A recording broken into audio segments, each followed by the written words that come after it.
ना कोई छोटा ना कोई बड़ा। अपने इष्ट में रहो निष्ठ, अपने इष्ट में रहो निष्ठ, तो जीवन में कभी नहीं आएंगे अनिष्ट। बोलो बद्री विशाल भगवान की। यानी निष्ठा एक में रखो और प्रणाम सबको करो, सबको करो, ठीक है। इस प्रकार से और फिर कहते हैं धीरे धीरे धीरे धीरे इसमें विशेष है कौन सा, कौरव और पांडवों का प्रसंग, ठीक है। और आज जब कौरव और पांडवों को विजय श्री किसको मिली, पांडवों को, तो पांडवों में कहते हैं एक आया है और जिसको नाम है राजा परीक्षित। परीक्षित ये अभिमन्यु और उत्तरा का पुत्र, और इस परीक्षित के आने पर क्या आ गया था, कलयुग। कलयुग को उसने, कलयुग ने जब धर्म रूपी बैल के 3 पैर काट चुका था, चौथा भी काटने को तैयार था, तो तब जानते हो कली चरणों में गिर पड़ा राजा परीक्षित के, कहा मुझे भी कुछ दो। तो उसको 4 चीजें, चारों गंदी जगह थी। कहा महाराज कुछ बढ़िया सा दे दो। कहा जा आज से स्वर्ण में भी तेरा वास हो। किसमें हो, सोना। देखना तुम सोना का पहुंच गया आजकल है, कब तय की यात्रा हो। कहा जा सोने में भी तेरा वास हो। और आज राजा परीक्षित ने क्या किया जानते हो, परीक्षित ने योद्धा बड़ो काम कर दियो कि पूछो मत। वो गया और जाकर आज अपने भंडार गृह में और एक बक्सा खोला, वह बक्से से उसने क्या निकाल दिया, एक मुकुट, और मुकुट पहन लिया, और मुकुट पहना और चला गया सुदूर जंगल में। बुद्धि हो गई खराब।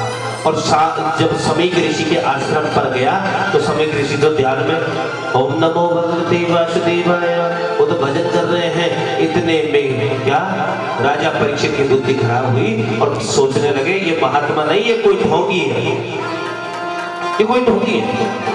और तुरंत कहने लगा मुझे पानी पिलाओ।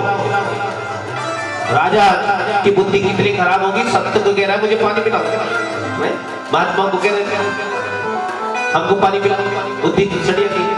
जब आंखें नहीं खोली तो कहा ये ढोंग कर रहा है कई बार। तो तुरंत एक मरा हुआ सर्प सामने पड़ा था, तो राजा परीक्षित ने उठाया और तुरंत उसके गले में मरा हुआ सर्प डाल दिया। अब जैसे सर्प डाला बंद हो तो निकल गया। तो इतने में कौन आ गया, समीक ऋषि का पुत्र आया श्रृंग ऋषि। और श्रृंग ऋषि ने देखा किसी ने मेरे पिता के गले में मरा हुआ सर्प डाल दिया। तो उसी समय तुरंत सर्प जानते हो तक्षक, वो मरा हुआ भी इतना खतरनाक है कि उसकी झुंझलाहट सुनाई देती है कि किसी ने मेरे पिता के गले में क्या डाल दिया, मरा हुआ सर्प। तो तुरंत हाथ में जल लिया कि जिसने भी मेरे पिता के गले में मरा हुआ सर्प डाला, आज से ठीक 7वें दिन तक्षक रूपी सर्प के डसने से बाकी क्या हो जाएगी, मृत्यु हो जाएगी, मृत्यु हो जाएगी, मृत्यु हो जाएगी। श्राप किया। पिता की आंखें खुली। पिता ने देखा मेरे गले में किसने ऐसी मूर्खता। कहा पिताजी जिसने भी की आज के बाद ऐसी धृष्टता नहीं करेगा कभी भी। कहा कौन सी, कि जिसने तुम्हारे गले में मरा हुआ सर्प डाल दिया, आज ऐसा सबक सिखाया। कौन सा? कहा मैंने उसको श्राप दे दिया है कि आज से ठीक 7वें दिन तक्षक रूपी सर्प के डसने से बाकी मृत्यु हो जाएगी। ये कथा सुननी बहुत जरूरी है, तभी आगे की क्लास समझ आएगी। कहा कि श्राप बेटा कौन आ सकता है इस निर्जन मन में, हो ना हो कहीं राजा परीक्षित तो नहीं थे और तुमने इतना कहा मैंने तो श्राप दे दिया। उसी समय कहा बेटा तूने ऐसा क्यों किया, एक बार पूछा होता। अरे जिस राजा के कारण निर्भीक होकर हम यहाँ क्या करते हैं, भजन करते हैं, जिस राजा के कारण, उसी को तूने आज ऐसा श्राप दे दिया।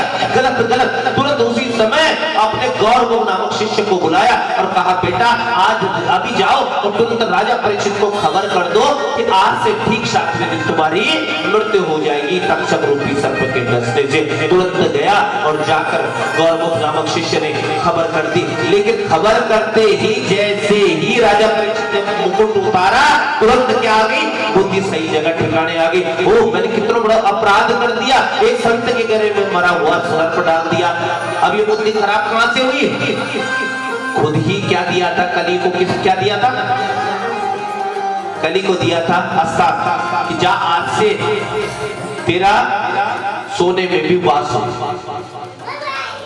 अब तुम कहो महाराज अगर सोने में कलयुग का वास है तो हम सब ने भी क्या पहन रखो, सोना पहन रखा।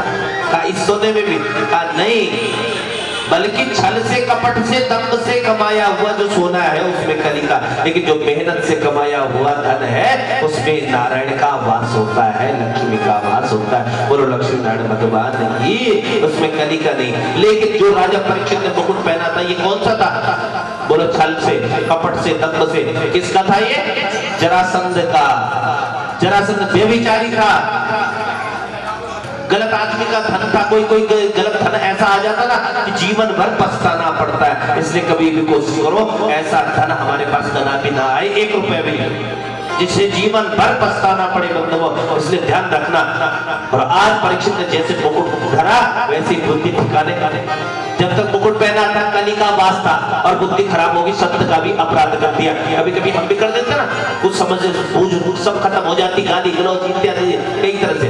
और आज तो जैसे मुकुट उतारा गौरमुख पहुंच गया और गौरमुख ने कहा कि आपको श्राप मिला आज से ठीक 7वें दिन। 7वें दिन मैंने तो इतना बड़ा गलत कार्य किया है, ये तो सत्य की कृपा। मैं तो 7 दिन क्या 7 मिनट लायक भी नहीं था, ये तो संत की कृपा। और आज मैं ताल ठोकर कह सकता हूँ कि मैं जीवन में, आज परीक्षित कह रहा है, मैं ताल ठोकर ये कह सकता हूँ कि मैं 7 दिन से पहले मरने वाला नहीं हूँ। क्योंकि हम तो पल का भरोसा नहीं, लेकिन मैं ताल ठोकर कहा क्यों? क्योंकि मुझे संत का आशीर्वाद मिला है, इसलिए मैं 7 दिन से पहले जाने वालों नहीं हूँ, 7 दिन से पहले जाने वालों नहीं हूँ। इसलिए एक बात ध्यान रखना कि जब संतों की सन्निधि मिलती है ना तो जीवन सुधर जाता है, और इस जीवन को सुधारना है। और अब परीक्षित को श्राप मिल गया है और परीक्षित भटक रहा है क्या ढूंढने? अपनी मुक्ति का उपाय। और कल से हम भी अपनी मुक्ति का उपाय ढूंढेंगे, ठीक है? तो इसलिए समय पर पधारे। एक बार प्रेम से बोलो बद्री विशाल भगवान की, राधा रमण भगवान की। और चलिए सभी लोग अपने अपने स्थानों में खड़े हो जाइए और मस्ती से झूमते हुए, और पंडित जी आरती की तैयारी कीजिए। ये क्यों उठाया जा रहा है आपको पता है? ये जो घुटनों में दर्द हो रहा है ना वो सही हो जाएगा, ठीक है? और आज आइए पंत जी, आप भी हाजिर लगाइए। है ये तो आनंद उत्सव है।